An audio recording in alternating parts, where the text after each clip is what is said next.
Hi, good morning. Good morning, sir. So, today I thought we should do something on vocabulary. Are you up for it? Yes, sir. Vocabulary? Okay. So, first let me explain the meaning of the word vocabulary. Vocabulary means the amount of words, the number of words you know and you use during communication. That is your vocabulary. So, before I launch into vocabulary, let me explain something, some background. Each word has a number of parts of speech.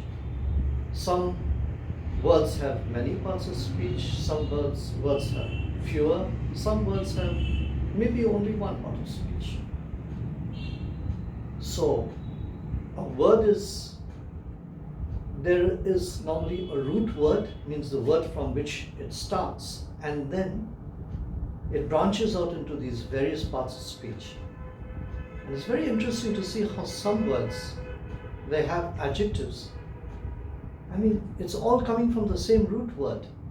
The general meaning is the same, but the adjectives have different meanings that can be put into different contexts. So to explain this very well, I would like to go into the word love. Love is a very flexible word to explain this concept. Now, when you look at the word love, what do you think of as a noun? Rather, as a verb. So what does it do as a verb? It expresses, like you say, I love movies. So that means you are the person you're expressing something, you're saying that you really like, you love. Like is above love. Love is above like. You love movies. Now the interesting part about this one is you say, I have great love for my sister. While it is a verb here, it is a noun here. Because you're expressing the state, love. So therefore it is a noun. And you see there's an adjective over here which modifies the love, tells you that, which modifies love, tells you that I have great love for my sister. Now, let's take the other parts of speech of love. If I say, Tom is a loved one, that means Tom is loved. People love him. For whatever reason, they love him. But suppose I take Tom is a loving one. Now let's take, this is the root verb, root word, love.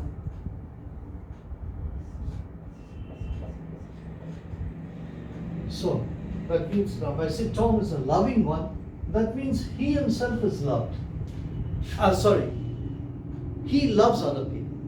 He is affectionate to other people, he has feeling for other people, he loves other people.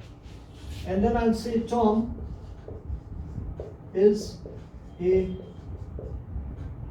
lovable boy. That means he has certain things about him that when you see him, when you mix with him, when you talk to him, you find that he has certain characteristics, certain mannerisms that make you love him. You can take this adjective, like I find, for instance, personally I find cats very lovable, dogs very lovable. In fact, I find most animals and birds very lovable because they do things that make you love them. So that's the word love. So now I was also explaining to you about the difference, how when you say I said love as a verb, I love this, and love as a noun, I have great love for this. There are other words like this. Like for instance, if you take the word use, U-S-E. Use, you know what the meaning of use is, what you use. You use a Samsung phone, you use an Apple phone. Now use. Now if you say, I use this car, that means you're the one who uses the car. So that's the verb. But suppose you say, I have no use for this car. Now you notice, this is the verb, this is the noun. But how do you differentiate between the verb and the noun? In the pronunciation, use, when you say the verb, it is pronounced with a Z sound, Z, like I use, Z. And when you say, I have no use, which is the noun, then you'll say the S sound, the hissing sound, S. I have no use for the car. So this is how you differentiate between the two, the noun and the verb.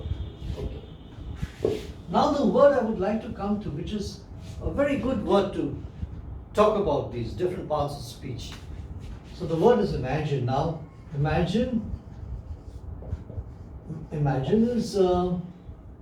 is it clear on the board? Imagine. Yes, huh? Imagine. So imagine, now what's the meaning of the word imagine? So any mental pictures we create in our mind. Very good, extremely good answer. You create mental pictures in your mind, and that is imagine. What? In fact, you know, this is the root word. Imagination is a huge thing actually. It is one of the greatest gifts that has ever been given to man. It is extremely a great gift. In fact, if it was not for imagination, we would have, been still in the wilderness, eating raw meat and gathering fruit and berries and all that. But it's because of our imagination. Why are we here today? We are in the world of information and technology. We are progressing so fast. We have everything. We have progressed. We've learned so much about medicine. We've learned so much about science. We've learned so much about space, so much about the sea, so much about life, so much about the human brain.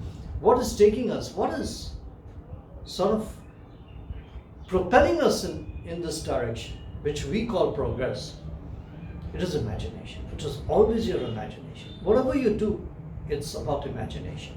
Every time somebody improves something, it is imagination. Every time a cure is is discovered for some disease or sickness, it is imagination. So imagination is what is driving us every minute of the day. We are being driven by imagination. So let's go back to the word. So imagine, like I've already told you, is the verb. Imagination is the noun. Now what do you mean? Now it is a state of imagining. What comes from your imagining is imagination. Your imagination. You have good imagination. Don't have any imagination. So imagination is the noun. Now let's go to something else. Imaginable.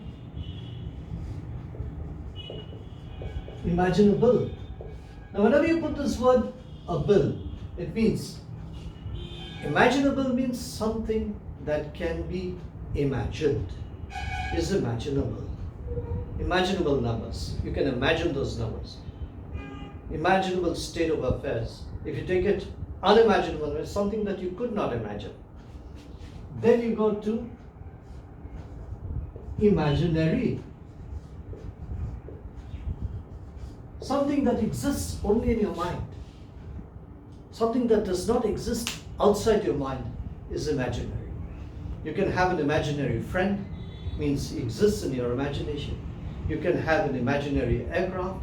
You can have your own imaginary country and you can be the king of it. So that is imaginary.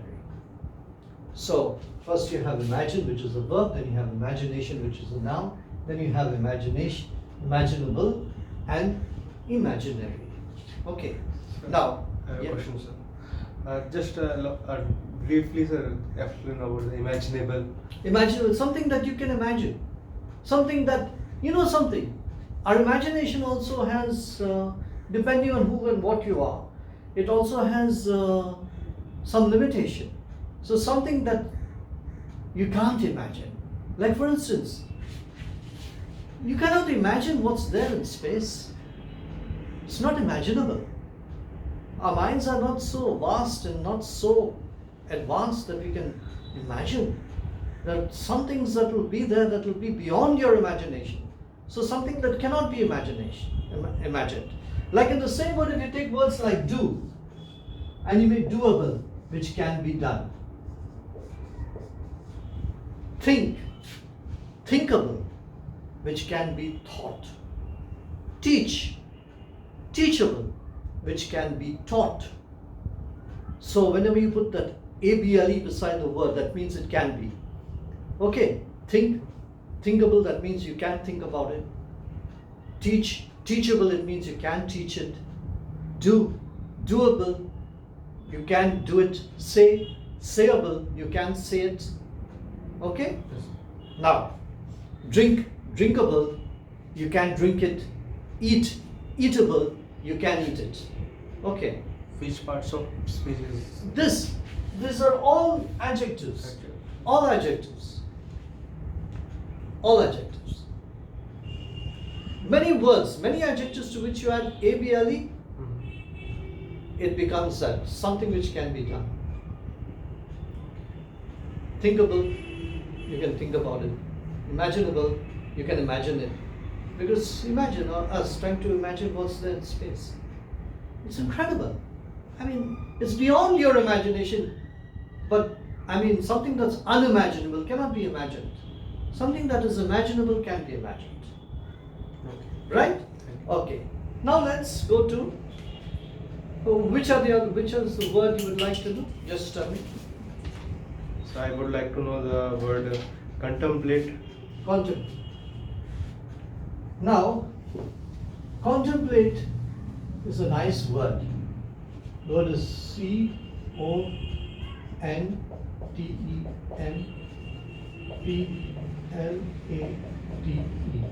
Is to think about, to contemplate. Contemplate your future is the verb form.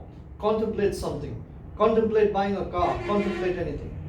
So that's contemplate. And this is the verb. And the noun is contemplation. It's a state of contemplating. And contemplative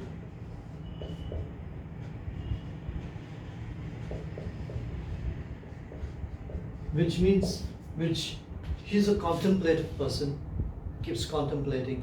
Means Thinks. Contemplate means what, sir?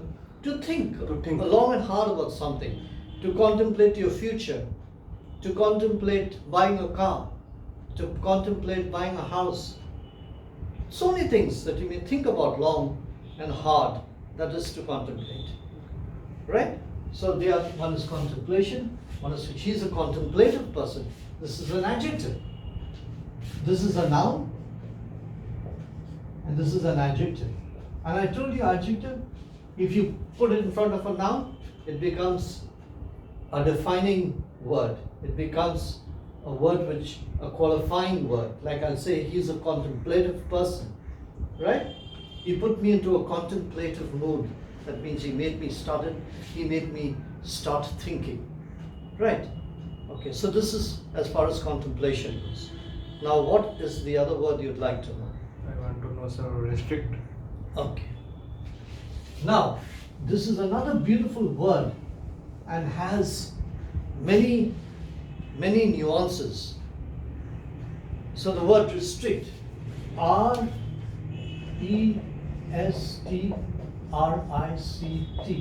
which means to limit, to restrict people's entrance, to restrict somebody from doing something. So restrict. So restrict is the verb. So restricted area, okay, restrict is the verb. So you restrict. Your father or somebody restricts you. The law restricts you from doing so many things. So many things that if they are unlawful, you're restricted by law from doing it. Now let's take the word restricted. This is the adjective. Restricted area. That means only certain people are allowed, not open to all. So restricted. You're restricted from doing this. You're not allowed to go. You're a restricted person. No, not you are a restricted person. That's the adjective. Okay. And the other of restrict, of course, is the past tense of restrict. Restrict, restricted. Right. So this is a restricted area. He's a restricted person. He cannot do certain things. He's restricted from doing this. He's restricted from that. So that is restricted. Now the other nice, of course, restriction is the noun. Means it's a state of being restricted, restriction. But another interesting one is, let me just see this, 1 second, I'll tell you. 1 second.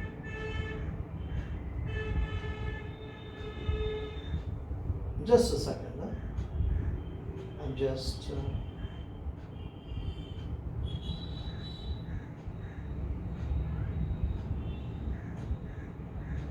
where is it? Just 1 minute, let me bring the slide on and then you can just say. Restrict is in POS. POS, huh? Yes. Okay, just a second. You sure, no? Yes, sir.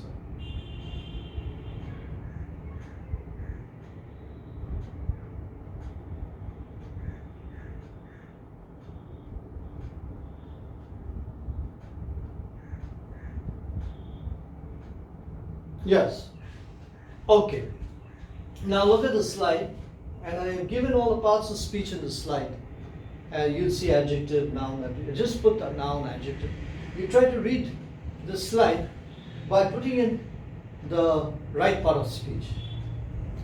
As one grows older, noun in one. No, don't say that. Okay. You have to put the word. Like you have to put the noun, or you have to put the verb. Okay. Yeah, you have to put the right part, yeah. Okay. As one grows older, the noun will be here. No. Okay, let me do one thing in like 1 sec. You look at this and then. So restrictive and also restrictive. Again adjective. Now both these adjectives are different. Yeah, now read. You can read from here, you can see. Okay. As one grows older, noun is restriction. Don't read like that. Then you now don't say noun is not. You want fluency, don't you? So you read it without saying all that. Just try to put in. If the part of speech is wrong, I will guide you. Okay. But don't say noun and all. That's not only to guide you. Say. Okay. As one grows older, restrictions in one life increase. A restricted life means less enjoyment. Very good. A restricted life means less enjoyment. Yeah. To add to this, there are certain physical conditions which are highly restricted. No, which are highly restrictive. Restrictive. Because you see, diabetes, for instance, is a very restrictive disease. Why is it restrictive? Because there are a lot of things you can't eat and you can and you can't eat. So it's restrictive. A person who has diabetes, his life becomes restrictive. There are some other diseases, however, which are much more restrictive. So you understand, anything that is restricting you is restrictive. Okay. Right? Restricted is being restricted. You're not allowed to do certain things. Restrictive is something which restricts you. It's a restrictive disease. Diabetes is a restricted disease. If I say diabetes is a restricted disease, that means it's restricted to some place, some area, or some country. But if I say diabetes is a restrictive disease, it means it's a higher risk, means it stops you from doing many things in life. Go on. To add to this, there are certain physical conditions which are highly restrictive. Restrictive. There are restriction on what we eat, what we drink, and what we do. This is life. Don't blame the doctor for restrict you. For restricting you. For restricting. After preposition, it will be for. Now you'll use the gerund, the ing form. Okay. Restricting you.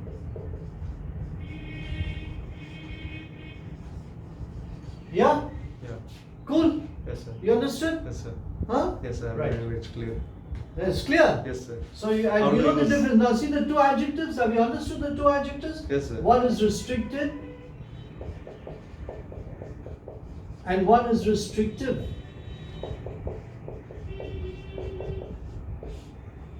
One is restricted, one is restrictive. Yes, sir. Right? Yes, sir. You understood? So restricted, you are restricted. I'm restricted to this room.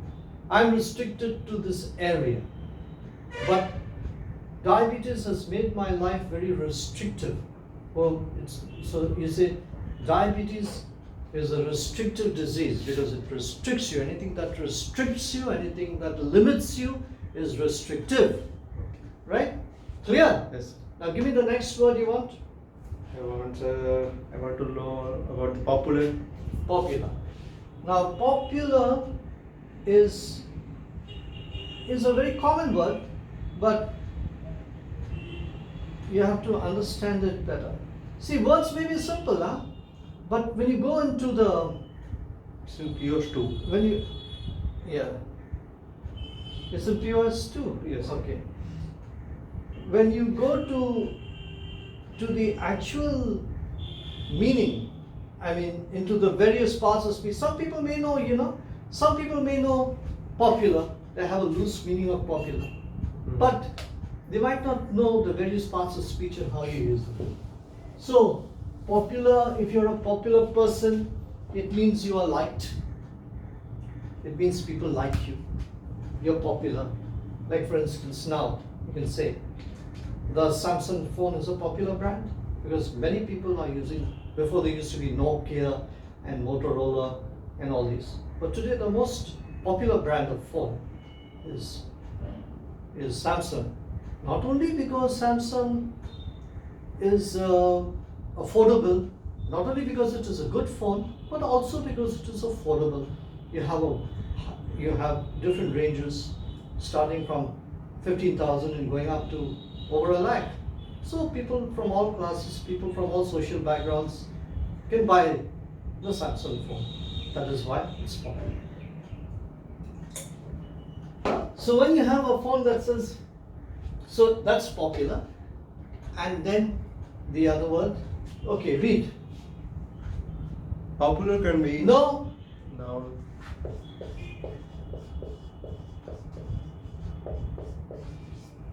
popularity. Is the noun form is popularity. Okay. Popularity can be achieved by being nice to people. It is indeed nice to be popular. What is the adjective answer? It is nice to be popular. People are usually popularly Yes, known for their attitudes. One can be famous without being Popular. popular and one can be famous without being popular And popular without being famous. and popular without being famous. Yes. So popularity can be achieved by being nice to people. It is indeed nice to be popular. People are usually popularly known for their attitudes.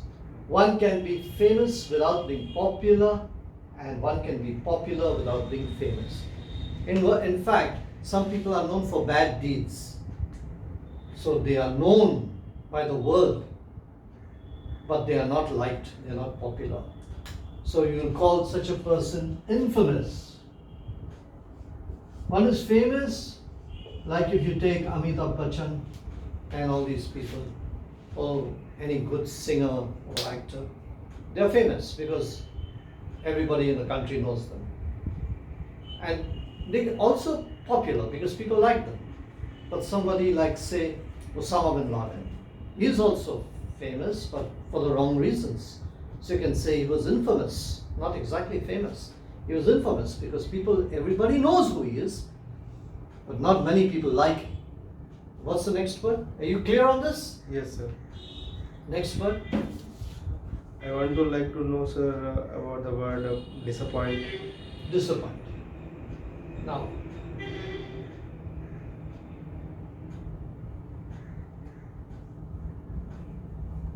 okay. Now, disappoint, you know what it means to disappoint somebody? When you don't do, What we expect. when something is like, not expect, like I once wrote a quotation which says, to expect without receiving is a disappointment.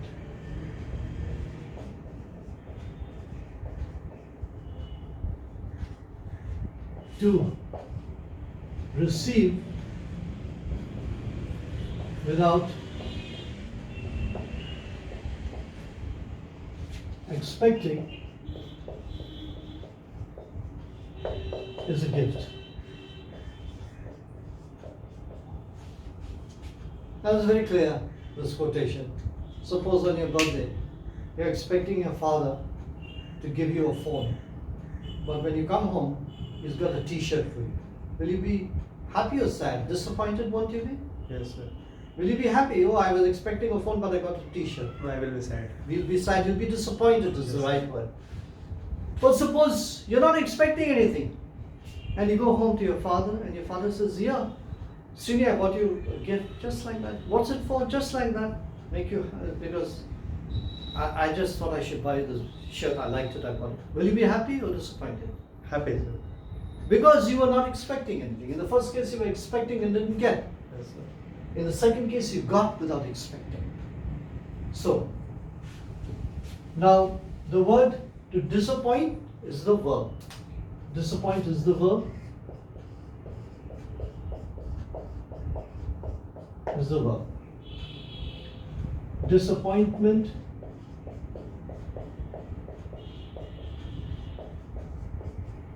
is the noun.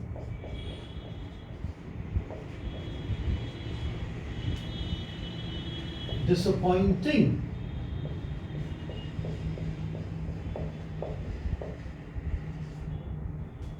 and disappointed.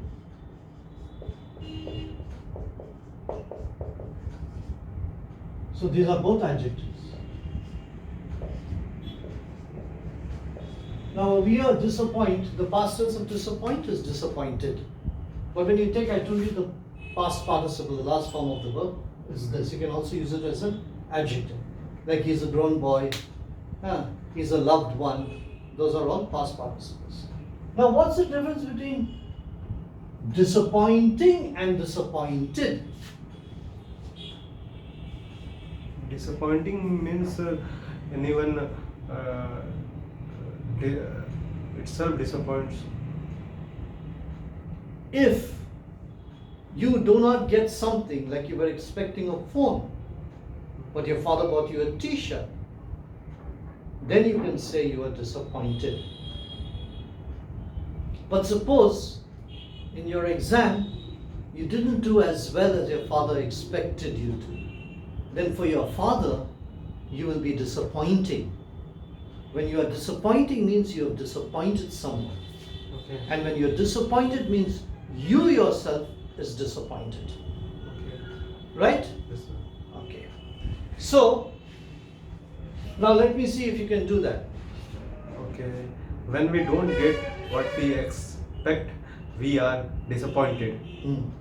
When we don't do what is expected of us, we are disappointing. Yes, very good.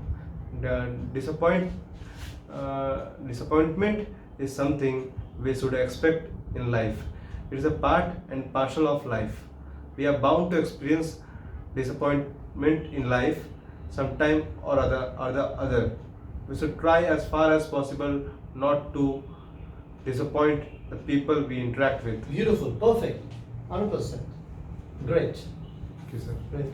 Now, see the next one? I think the next one is perfection, no? No, only the word perfect. Perfect, yeah, perfect, okay. We will keep the rest for tomorrow. Okay, sir. We will do this one, perfect. Now, something that's perfect is something that is without flaw, without error, without mistake. It's perfect. Yes. So, the verb parts of speech here is perfect, which is the adjective, is a perfect example, or also perfect, which is the noun. I would like to perfect this painting. I would like to perfect this drawing. Perfect. Verb. So first one is the adjective, then it is the verb. Then perfection is a state of being perfect, which is a noun. And then perfectionist is also a noun, but it is a person who seeks perfection. He's a perfectionist. Am I right? Read. Perfect. A perfectionist seeks through Seeks perfection. A perfectionist seeks perfection. through perfection is never really achievable. Though perfection. Through perception, Though perfection. Read nicely. a Though, a perfectionist seeks perfection, though perfection. though perfection is never really achievable. It is worth striving for, trying to do something. No, it is worth striving for. For. Stop. Don't forget, respect the punctuation. Though perfection, yeah. So, Yeah, it is worth striving for. Then trying to do something, yeah. trying to do something, perfection. No, what is the adverb? Perfectly. Okay. Okay. Trying to do something perfectly will bring one as near as possible to perfectionist. Perfection. Perfection. Hmm. Okay. Trying to perfectionist. Trying to perfect something, the verb. Wow. Yeah. Trying to perfect something. Trying No, to perfect. trying to perfect. See, you read it wrong. Trying to perfect whatever you do. Yeah. Say. Trying to perfect whatever you do will become a habit of one is persistent in. See, you're not reading nicely. You're not reading nicely. Read it again. Read it perfectly. Why are you reading all the words off? Where's off? Off is not there. Read it. Trying to perfect whatever you do will become a habit if one is persistent in trying to do everything qualitatively. Qualitatively. Now, what is qualitatively? Something which is with quality. Okay, fine. So I think this should be enough for today, because we shouldn't try to bite off more than we can chew. That's idiom, which means we shouldn't take on more than we can handle. So, whatever I've done, you just try to digest this, try to absorb it. Try to absorb it and internalize it. And if you have any questions, you can write them down, and we will do it once again in the next class. So, thank you very much. Thank you, sir.